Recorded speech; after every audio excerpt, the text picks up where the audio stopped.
Hello everybody, Christian from Treasure Town here, and today we're going to be talking about more really interesting coins. These happen to also be in Rattlers with Gary from World Class Coins. We just talked over, and you can look back in my recent videos, some crazy classic commemorative silver half dollars, but today we're going to just be doing a mixed assortment of coins, and we'll be starting with this MidStay 67 CAC coin, 1958. Maybe give us a little context. We've reviewed that these were the first type of PCGS holder. Some people pay a little bit of a premium for them, but often they might be undergraded or just graded with stricter standards than today's grades. But why did you purchase this coin? Are you planning on selling it, or is this in your personal collection? What's going on? I bought this one because it's in a very high grade Rattler holder. I find that higher grade old holders are a bit scarce because so many of them have been cracked out. They did not grade any MS-68 Washington quarters in the early days of PCGS back in the late 80s. So MS-67 would have been the very top of the line for a Washington quarter. It has a green CAC sticker, which denotes that it's PQ for the grade. And I'm in agreement. The coin's very nice. It looks very clean. I think today it would certainly 67 plus, which is worth like $1,000 if it were to upgrade with a plus, but I'm not going to crack it out. I like to keep the old holders. Do you think this is something, is this in your collection, would you say? Yeah, okay. Definitely. Our next coin is also going to be a really high grade MidStay 67 full bands, CAC approved 1944D.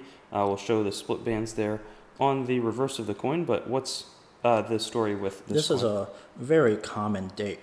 In MS-68 full bands, there's over 100 of them at PCGS. Very, very common coin, but it's rare to find an MS-67 Rattler for any coin, and so I bought it for that reason. It stood out to me. What did you pay for this coin? I think I bought it for $300 or maybe $250, but I bought it without a CAC sticker. I sent it to CAC myself.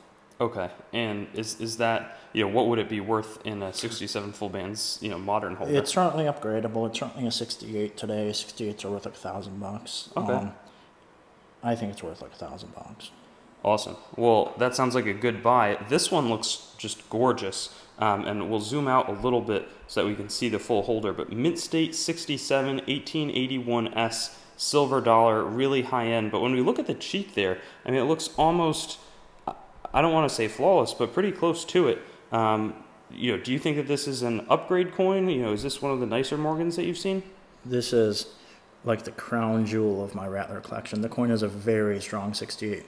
As you can see in the video, there's the cheek and the neck area, the bust of Lady Liberty, absolutely flawless. There's not a single hit anywhere on the coin. It's absolutely amazing. There are so few MS-67 or better Rattler Morgan dollars left in these old original Rattler holders. This coin's very rare. It's the first one I've seen come up in the market in a few years. And what did you pay for this coin? $3,000. Do you think is that reflective? I'm not updated on the market of 8 pricing, or 67 is worth about $800.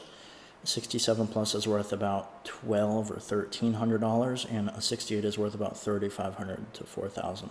Okay, so that really is strong payment for it. If you did sell it, do you think that there are other buyers that would be willing to pay near what you paid for it, or do you think you're really the high purchaser on a coin like this? Well, I hope to be the high purchaser so that I get more of these, but I think I would be able to get out of it if I had to. Cool. Well, are any other comments, just given that that's a really cool coin, before we move to the next one? That's it. Let's go to the Buffalo. So this one, 64 CAC, sort of has some proof-like fields to it. I guess there's some strike weakness, but I think that is just sort of common on the Buffaloes. Yeah. Same thing, sort of in the top of the leg there. That looks it's definitely not wear. But is it common to see the sort of proof-like fields? No, proof-like fields, reflectivity to this extent where it's almost like a deep cameo kind of appearance, very rare on a Buffalo nickel.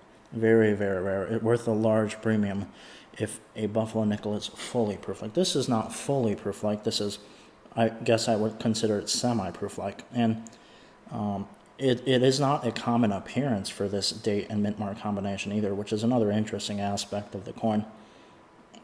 So, gotcha. Yeah. Fun one. After that, we see this MidStay 67 quarter. It looks like there's a pretty obvious thumbprint. Do you think that people sort of view that as being cool and really nice given the toning that's around it, or is that, ugly? I think that the coin's somewhat attractive. The fingerprint, I would say, hurts its eye appeal, but I don't know that everybody would consider it ugly overall. Of course, the reverse makes up for a lot. The reverse has my favorite look on a coin. It's got like amber red toning around the edges, and the rest of the coin is like pewter gray, steel white kind of. Very nice look. Yeah, no, I'm a big fan of the... But I purchased it because it's a high grade. Yeah. Yeah.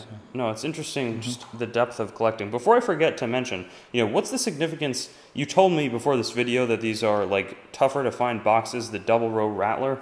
Can we talk a little bit about that? PCGS probably produced tens of thousands single row Rattler boxes which house 20 coins, but double row Rattler boxes are very, very, very rare. I've heard a rumor that they only created 13 to house David Hall's inventory back in the day, who was the founder of PCGS. Now, I don't know if that rumor is true or if that's hearsay or who knows, but interesting to read into. Sure. Do you think, when you say that there's some rarity to these, what sort of figures do you think these boxes trade for, if any? Well, they don't trade because they're so rare, but I think it's probably $1,000 box just on its own. That's pretty cool. Always fun to highlight different, world-class boxes, I guess, if you made a new Instagram. This one is a 1937D MidStay 66 quarter. Is it tough to find 37Ds this nice, or is it just a high grade? What's special? So this one I purchased because the last Rattler shirt that I can find the record of is 9139929, which is 388 coins away from this coin.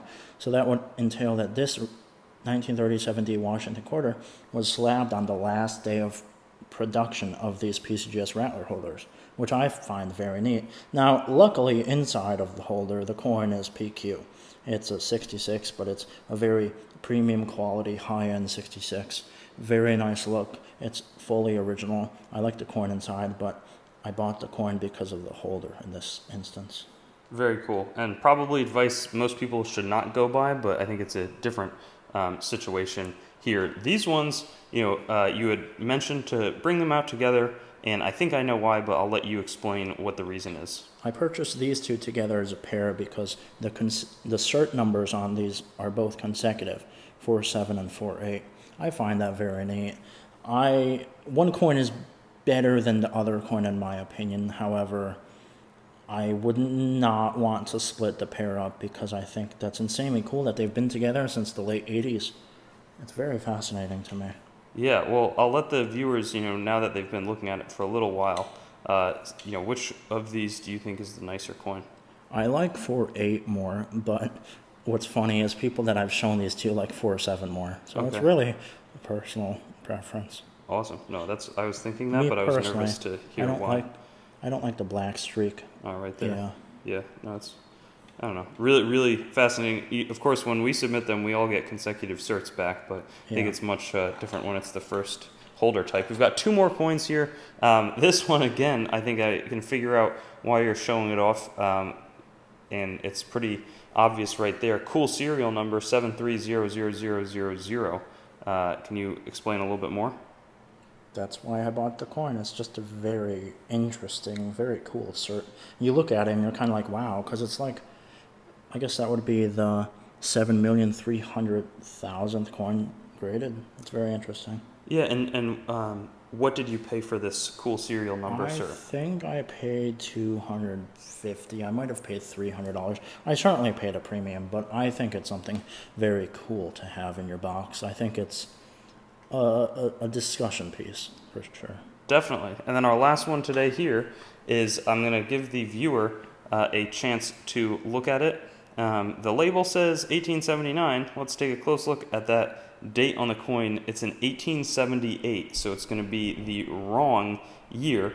Was put in the wrong, and I believe that you had mentioned earlier it's also got an S mint mark, and they didn't even account for that on the holder, so a pretty significant error in the holdering process, and that also begs the question, what sort of premium would you attach to this coin? It's very interesting. I have a personal stash of error slabs where they either put the wrong coin in the holder compared to the label, or they put the wrong grade on the coin. This is an old holder, and I've never seen another Rattler with a mistake like this, where they put the wrong coin in the wrong holder compared to the label. I don't know what the value would be, but it's very cool. I'm sure someone would value it higher than I would. I think I bought this for $250. I think it's very cool.